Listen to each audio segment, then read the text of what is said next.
கர்த்தருடைய பரிசுத்த நாமத்துக்கு மகிமை உண்டாதாக. இல்வா ஊழியத்தின் சார்பாக உங்கள் யாவருக்கும் அன்பின் வாழ்த்துக்களை தெரிவித்துக் கொள்கிறேன்.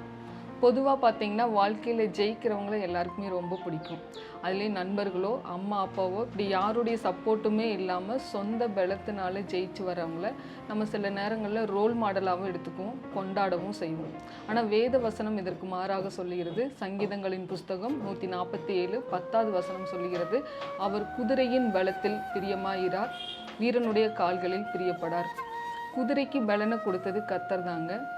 அதே போல் வீரனுடைய கால்களில் பலனை கொடுத்ததும் கர்த்தர் தான். இப்படி இந்த பலத்தை மாத்திரமே நம்பி ஜெயிக்கிறவர்கள் மேலே தேவன் பிரியமாயிறார். அப்போ தேவன் யார் மேலே பிரியமாக இருக்கிறார் அப்படின்னா அதற்கு அடுத்த வசனம் சொல்லுது, தமக்கு பயந்து தம்முடைய கிருபைக்காக காத்திருக்கிறவர்கள் மேல் தேவன் பிரியமாக இருக்கிறார். தங்கிட்ட இருக்கிற திறமையும் தங்கிட்ட இருக்கிற படிப்பையும் நம்பி ஜெயிக்கிறவங்களை காட்டிலும் தேவனுடைய கிருபைக்காக காத்திருந்து ஜெயிக்கிறவங்கள் மேலே தேவன் பிரியமாக இருக்கிறார். இதற்கு உதாரணமாக 2 நாளாகமம் புஸ்தகம் 20ஆம் அதிகாரத்தில் யோசபாத் அப்படிங்கிற ஒரு ராஜா வராரு. இந்த ராஜாக்கு எதிராக எதிரி நாட்டு ராஜாக்கள் யுத்தத்திற்கு படையெடுத்து வராங்க. இந்த யுத்தத்தில் யோசபாத் ராஜா தங்கிட்ட இருக்கிற திறமையோ தங்கிட்ட இருக்கிற படைகளையோ அவர் நம்பாமல் கர்த்தருடைய சமூகத்திற்கு சென்று அங்கே அவர் ஜெபம் பண்ணுறார். கர்த்தருடைய கிருபைக்காக காத்திருந்து அவர் ஜெபம் பண்ணுறாரு.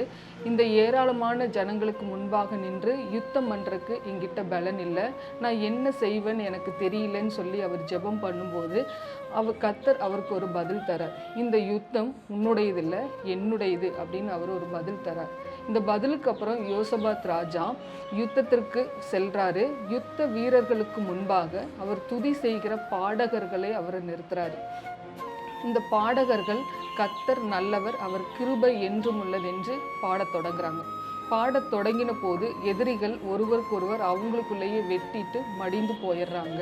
இந்த யோசபாத் ராஜா ஒரு கத்தி எடுத்து ஒரு யுத்தமும் பண்ணாமல், யுத்தமே இல்லாமல் தேவன் அவர்களுக்கு ஒரு வெற்றியை கொடுத்துட்றாரு.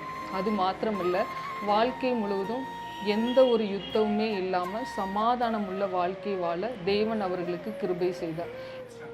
இதே போல் நம்மளுடைய வாழ்க்கையிலும் நம்மளுடைய திறமையோ படிப்பையோ சொத்தையோ நம்பாமல் தேவனுடைய கிருபைக்காக காத்திருந்து நம்ம போகும்போது தேவன் வித்தியாசமான உயர்வுகளை தந்து தேவன் நம்மளை வழி நடத்துவாராக. தேவன் தாமே இந்த வசனங்களை ஆசீர்வதிப்பாராக. ஆமென்.